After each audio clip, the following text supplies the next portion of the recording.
E aí, pessoal do Me Salva, tudo certo? Vamos dar continuidade então ao nosso curso sobre imperialismo e Primeira Guerra Mundial, e o assunto dessa aula é a formação das alianças. Essas alianças que, como vocês devem se recordar, são aquelas que vão explicar como o conflito acontece. São alianças que as potências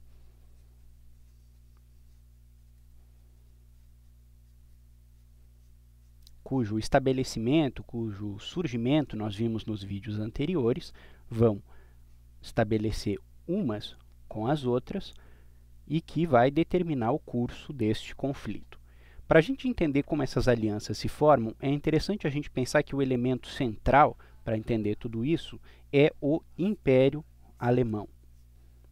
O Império Alemão, que naquele nosso primeiro vídeo nós vimos que era uma das potências novas que surgem na Europa a partir do processo de Segunda Revolução Industrial e de unificação nacional tardio. O Império Alemão começa a querer projetar uma zona de influência, começa a querer se comportar como as potências clássicas, tirar um filão, digamos assim, daquele processo de neocolonialismo que nós vimos. Isso, obviamente, coloca o Império Alemão em rota de choque com as potências clássicas, ou seja, a Grã-Bretanha e a França. A principal razão do conflito entre o Império Alemão e a Grã-Bretanha é o fato da Grã-Bretanha concentrar a maior parte das colônias e protetorados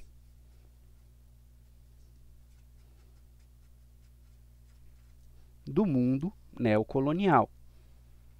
A Grã-Bretanha já há muito tempo era conhecida como a Senhora dos Mares.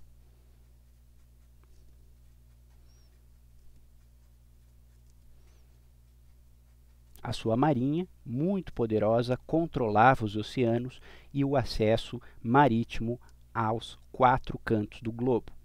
Se a Alemanha quisesse projetar uma potência naval no mundo, obviamente isso se daria contra a Grã-Bretanha. O conflito entre o Império Alemão e a França vem de longa data. O processo de unificação da Alemanha envolveu uma guerra com a França, a chamada Guerra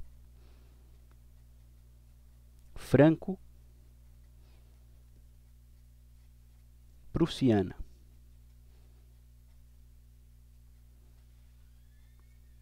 De 1871. Por que guerra franco-prussiana e não guerra franco-germânica ou franco-alemã? Por um motivo muito simples.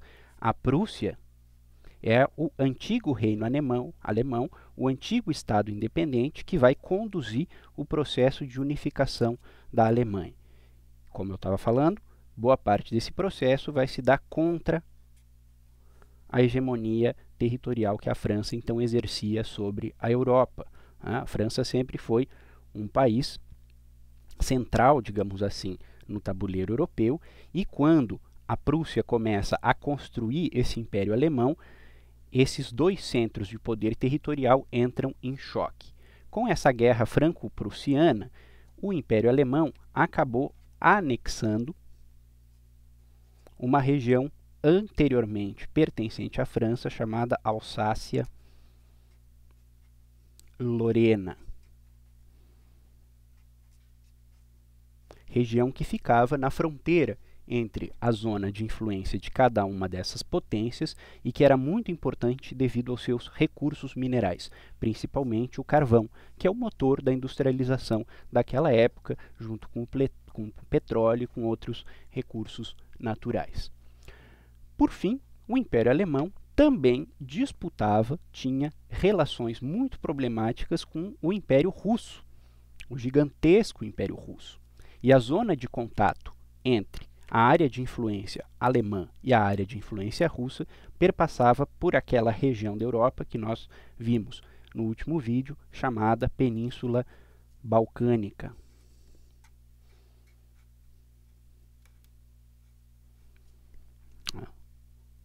nos Balcãs confluíam tanto os interesses do Império Alemão, que viam nessa Península Balcânica uma forma, digamos assim, de projetar o seu poder em direção ao Oriente Médio,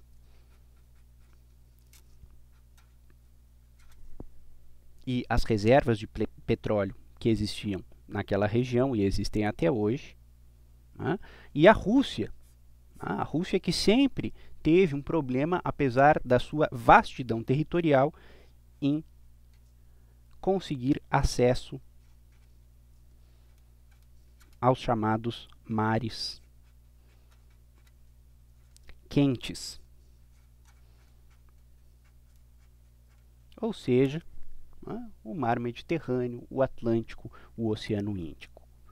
A grande representante da Alemanha, digamos assim, nessa região dos Balcãs, era uma outra potência que nós ainda não falamos, mas que estabelecia com a Alemanha uma espécie de relação de parceria, que era a chamada Áustria-Hungria, um império muito antigo, um império cuja história vem lá do início da Idade Moderna e que exercia um certo controle, um certo poder sobre vários povos, várias nações desta região balcânica, cuja independência, cuja autonomia era fomentada pela Rússia.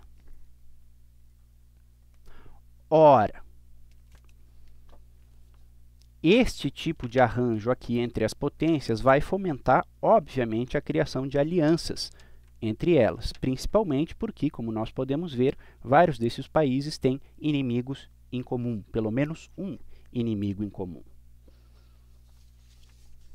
A Alemanha, sempre preocupada em projetar, ampliar o seu poder, vai estabelecer, ali em 1882, a chamada Tríplice Aliança.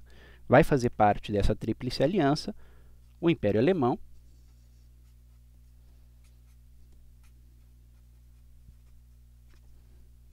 a Áustria-Hungria,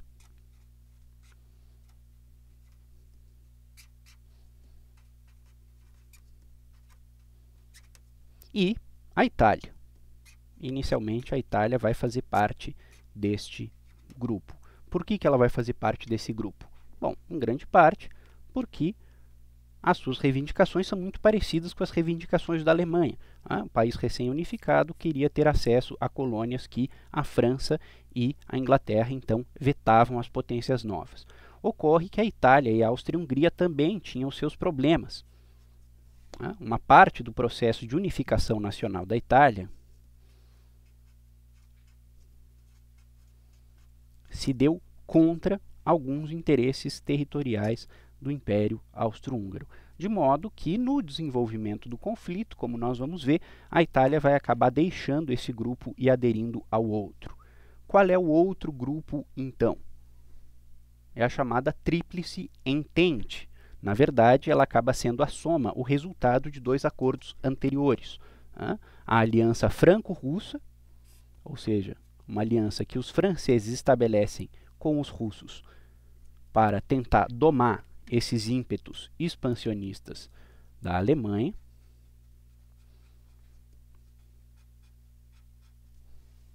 e a Entente Cordial, que era um acordo entre a França e a Grã-Bretanha, também com o mesmo objetivo. Logo, este acordo aqui, esta aliança aqui, a Tríplice Entente, surge como uma coalizão de países que tem um inimigo comum, o Império Alemão.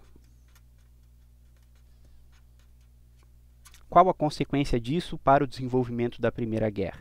Muito simples. Quando um desses países declara guerra ao outro, todos acabam declarando guerra entre si, que é o que vai acabar acontecendo. Nesse vídeo, nós vimos então a formação das alianças e no próximo nós vamos ver como um evento que acontece ali nos Balcãs acaba disparando todo o processo do conflito mundial. Até lá!